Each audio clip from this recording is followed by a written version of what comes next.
Halo pecinta sepak bola tanah air. Selamat datang kembali di channel kesayangan kita, FM Sport. Tempat di mana kita membahas tuntas segala drama, taktik, dan fenomena paling panas di lapangan hijau. Jika kalian berpikir kasta tertinggi Liga 1 adalah satu-satunya tempat di mana tensi dan gengsi dipertaruhkan musim ini, maka kalian salah besar. Siapkan kopi, camilan, dan tempat duduk paling nyaman kalian. Karena musim 2026-2027 ini, pusat gravitasi sepak bola Indonesia justru akan bergeser tajam ke Liga 2, atau kompetisi yang kini resmi menyandang nama Pegadaian Championship. Di kompetisi kasta kedua musim ini, tepatnya di bagian timur, ada satu pertandingan yang dipastikan akan menyedot perhatian puluhan juta pasang mata. Ini tidak hanya menjadi tontonan dari kalangan penikmat sepak bola murni, tetapi juga akan memancing rasa penasaran dari para pengamat dan kritikus politik nasional. Ya, kalian tidak salah dengar. Kita sedang membicarakan sebuah duel yang maknanya jauh lebih besar dari sekadar perebutan 3 poin selama 90 menit di atas rumput hijau. Ini adalah epik pertemuan dua kutub kekuasaan, dua simbol kekuatan sosial, dan dua ego raksasa di republik ini. Bakal terjadi duel super klasik antara Persis Solo, yang sangat identik dengan keluarga Presiden Joko Widodo, melawan kekuatan baru dari kota pahlawan Surabaya, The Red FC, sebuah klub yang secara terang-terangan berafiliasi dengan Partai Demokrasi Indonesia Perjuangan, PDIP, di bawah bayang-bayang kebesaran Megawati Soekarno Putri. Bakal seru pertarungan klasik ini. Pertanyaannya yang mengganjal di benak kita semua. Siapakah yang bakal menang dalam pertempuran epik ini? Mari kita bedah secara detail, valid, dan faktual, tanpa opini bias. Hanya berdasarkan data, hanya di FM Sport. Sebelum kita mulai, jangan lupa klik tombol subscribe, like, dan nyalakan lonceng notifikasinya agar kalian tidak ketinggalan update terbaru dari kami. Untuk benar-benar memahami mengapa tensi pertandingan ini begitu tinggi dan mengapa laga ini dilabeli sebagai duel klasik baru, kita harus memutar waktu ke belakang dan melihat sejarah kelam yang menimpa Laskar Samber Nyawa beberapa bulan lalu. Persis Solo, klub syarat sejarah kebanggaan warga Surakarta yang kini berada di bawah kepemilikan Kaesang Pangarep, putra bungsu dari Presiden Jokowi, harus menerima kenyataan paling pahit di kancah persepak bolaan nasional. Mereka resmi terdegradasi dari kasta tertinggi, BRI Super League 2025A 2026. Tragedi itu memuncak pada akhir bulan Mei 2026. Di pekan ke-34 atau pertandingan terakhir musim tersebut, Persis Solo sebenarnya tampil sangat heroik. Bermain di Banten International Stadium, mereka sukses menundukkan perlawanan tuan rumah Persita Tangerang dengan skor meyakinkan 3-1. Harapan sempat membubung tinggi, namun euforia itu hanya bertahan sesaat dan terasa hampa. Mengapa? Karena pada klasemen akhir, nasib mereka harus ditentukan oleh regulasi mutlak. Pesaing terdekat mereka di zona merah, PSM Makassar, Juku Eja, ternyata unggul rekor pertemuan, head-to-head, yang secara otomatis menendang Persis Solo untuk turun kasta. Tangisan ribuan supporter militan mereka, Pasoepati dan Surakartans, membasahi wajah kota Bengawan. Kritik tajam langsung mengarah ke jantung manajemen klub yang dianggap bobrok dalam mengelola tim sebesar Persis. Seorang perwakilan supporter bahkan meluapkan kekecewaannya di hadapan media dengan berurai air mata, menuntut pertanggungjawaban karena menduga kuat ada persoalan komunikasi yang buruk di level internal para petinggi dan pemilik klub. Turunnya Persis Solo ke Liga 2 dinilai sangat tidak pantas jika melihat kelengkapan fasilitas, kekuatan finansial, serta dukungan fanatik yang megah di Stadion Manahan. Sebagai respons cepat, dan bisa jadi sebuah langkah terukur, untuk meredam kekecewaan publik, manajemen bergerak merombak staf kepelatihan. Mereka resmi menunjuk pelatih berkaliber, Ricky Nelson, pada pertengahan Juni 2026 untuk mengarungi musim baru. Ricky, yang memiliki rekam jejak panjang mulai dari Borneo FC hingga pernah menjabat sebagai pelatih interim serta direktur teknik Akademi Persija Jakarta, kini memikul beban maha berat di pundaknya. Target yang dibebankan kepadanya sama sekali tidak main-main. Persis harus finish minimal di posisi 3 besar dan wajib segera promosi kembali ke habitat aslinya di Liga 1. Sementara Persis Solo sedang sibuk menyembuhkan luka dan menata ulang kepingan skuad mereka. Nun jauh di timur Jawa, tepatnya di kota pahlawan Surabaya, sebuah kekuatan baru-baru saja lahir dari proses metamorfosis yang luar biasa menghebohkan. Mari berkenalan lebih dekat dengan sang penantang, The Red FC. Klub ini memiliki kisah asal-usul yang bagaikan skrip film layar lebar. Sejarah mereka bermula dari pinggiran Jakarta, tepatnya dari sebuah klub amatir asal Depok bernama Dejan FC. Awalnya, mereka hanyalah tim yang kerap mengikuti turnamen lokal alias Tarkam di sekitar Jabodetabek. Namun, ambisi besar membawa mereka membeli lisensi klub Primakon Cimahi untuk berlaga di Liga 3 Jawa Barat Seri 1 pada tahun 2022. Berkat perjuangan tak kenal lelah, mental baja anak-anak Depok ini sukses menumbangkan tim-tim mapan di babak nasional. Dari babak 80 besar, hingga kemenangan gemilang menggasak Persekap PAS dan Persika Subang di babak 8 besar grup 1, Dejan FC akhirnya mengamankan tiket promosi bersejarah ke Liga 2 untuk musim kompetisi 2026-2027. Namun, plot twist sesungguhnya baru meledak menjelang kompetisi ini dimulai. Pada Kongres Biasa PSSI yang diselenggarakan pada 3 Agustus 2026, sebuah pengumuman mengejutkan resmi disahkan. Dejan FC secara legal berganti nama menjadi The Red Football Club atau The Red FC.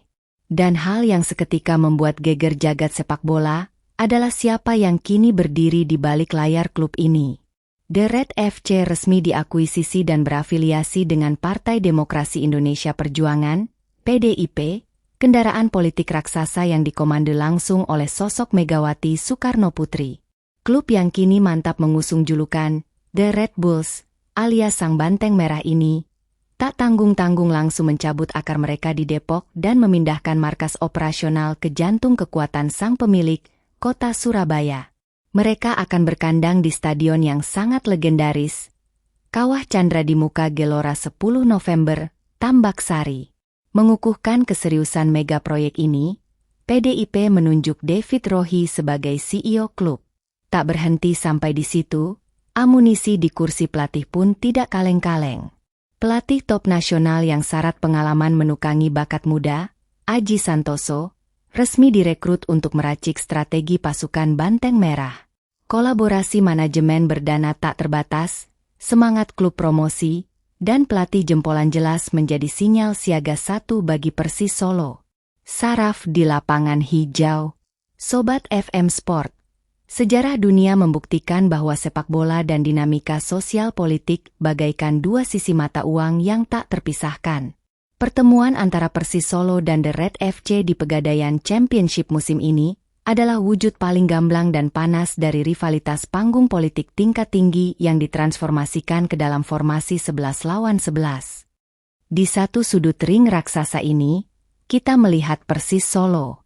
Di bawah kepemilikan Kaesang Pangarep, Laskar Sambernyawa telah lama menyatu dengan citra, trah, dan wibawa keluarga Presiden Joko Widodo. Di sudut berseberangan yang tak kalah kokoh, The Red FC hadir laksana manuver mengejutkan dari PDIP, merepresentasikan kekuatan absolut partai pimpinan Megawati. Dinamika serta intrik politik yang mewarnai Indonesia selama beberapa tahun terakhir, kini seperti menemukan medium penyalurannya yang baru, tepat di atas rumput hijau. Duel ini bukan sekadar mengejar poin dan posisi klasemen. Laga ini adalah pertarungan adu supremasi, narasi kekuatan akar rumput, dan gengsi antara Surakarta dan Surabaya. Warna panji mereka mungkin sama-sama identik dengan merah, namun ideologi dan kekuatan absolut di belakangnya sedang bersiap untuk saling menerkam. Coba visualisasikan atmosfer ketika laga sakral ini benar-benar terjadi. Saat The Red FC menjamu tamunya di Stadion Gelora 10 November, bayangkan puluhan ribu pendukung sayap merah tuan rumah akan bernyanyi menyebar teror tanpa ampun. Tekanan psikis bagi para pemain Persis Solo dipastikan sangat mencekik. Sebaliknya, saat armada Banteng Merah ganti melawat ke benteng Stadion Manahan, Belasan ribu Pasopati yang terkenal memiliki loyalitas ekstrim akan menyuguhkan koreografi dan chant memekakan telinga untuk memastikan pasukan Aji Santoso tak memiliki sedetik pun waktu tenang. Tensi di dalam dan luar stadion, perang urat saraf di media, hingga perdebatan panas antar pendukung di dunia maya dipastikan akan mengalahkan hype pertandingan Liga 1. Lantas, dari seluruh rentetan analisis panjang tersebut, siapa yang pada akhirnya akan tersenyum saat wasit meniup peluit panjang? Di FM Sport, hasil akhir pertempuran ini kami proyeksikan akan ditentukan oleh faktor psikologi lapangan dan markas di mana laga dimainkan. Jika duel penuh muatan gengsi ini terjadi di hamparan rumput Stadion Manahan Solo, tuan rumah akan sangat sukar ditaklukkan. Ricky Nelson akan mengambil inisiatif menyerang, memaksa barisan tengah The Red FC untuk mundur jauh ke belakang, dan terus mengeksploitasi momen lewat keunggulan kualitas pemain senior. Dalam laga seperti ini, ketenangan pemain-pemain elit Persis yang punya jam terbang tinggi bakal menjadi penawar mematikan bagi barisan anak muda Surabaya. Namun, jika kick-off dilangsungkan di Stadion Gelora 10 November, ceritanya akan berganti menjadi mimpi buruk bagi wakil Jawa Tengah. Tambak Sari dikenal sebagai neraka yang sesungguhnya bagi setiap tim tamu. Di bawah sorakan publik Surabaya yang sangat menjiwai lahirnya klub ini, Aji Santoso diprediksi akan memerintahkan anak-anak Banteng Merah untuk tampil militan sejak detik pertama.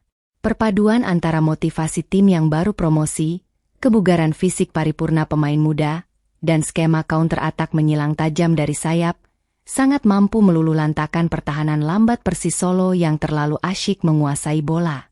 Secara keseluruhan, di atas kompetisi maraton sepanjang satu musim kompetisi Liga 2, FM Sport secara taktis memprediksi dan memilih The Red FC untuk lebih unggul dalam rivalitas melawan Persis Solo musim ini. Alasannya sangat jelas, momentum dan motivasi. The Red FC saat ini bergelimang tren positif pasca promosi dan memiliki angin segar kebangkitan. Berstatus sebagai kendaraan sepak bola baru besutan PDIP, mereka sangat lapar, bermain lepas tanpa presur historis, serta dieksekusi dengan taktik Aji Santoso yang mematikan. Sedangkan di pihak lain, Persis Solo dituntut wajib merengkuh juara di tengah bayang-bayang mentalitas yang tengah goyah akibat drama internal serta kritik keras arus bawah suporternya. Kelemahan komunikasi yang mengorbankan Laskar Samber nyawa ke jurang degradasi bisa jadi penyakit yang menggerogoti stabilitas performa mereka musim ini. Duel antara Persis Solo dan The Red FC di Pegadaian Championship musim 2026-2027 adalah definisi mutlak dari El Clasico modern sepak bola Indonesia. Ini bukan sekadar olahraga, melainkan panggung raksasa pertemuan taktik, harga diri daerah, serta proksi pertarungan politik nasional terbesar abad ini. Apakah Pangeran dari Solo mampu bangkit dari puing-puing degradasi demi menyelamatkan kehormatan keluarga? Atau justru Banteng Merah pimpinan Megawati dari kota Surabaya yang akan menelan mentah-mentah ambisi Laskar Samber nyawa dan mendeklarasikan diri sebagai penguasa baru? Apapun hasilnya, kitalah pemenang sejatinya karena mendapat hiburan dramatis yang sensasional. Setelah membedah statistik, sejarah, dan taktiknya, siapa yang akan kalian jagokan untuk tersenyum di akhir musim? Tulis jawaban kalian beserta alasannya di kolom komentar di bawah. Mari kita berdebat, berdiskusi tajam, namun tetap dalam koridor respek dan sehat. Jika video analisis dari FM Sport ini sukses membakar semangat kalian menyambut musim baru, tolong luangkan waktu 1 detik untuk menekan tombol like. Sebarkan tautan video ini ke grup mabar atau teman tongkrongan kalian. Dan yang paling esensial, tekan tombol subscribe sekarang juga agar kalian tak ketinggalan update sepak bola terpanas lainnya di tanah air. Terima kasih banyak sudah menonton. Salam olahraga, dan sampai jumpa di analisis sepak bola berikutnya.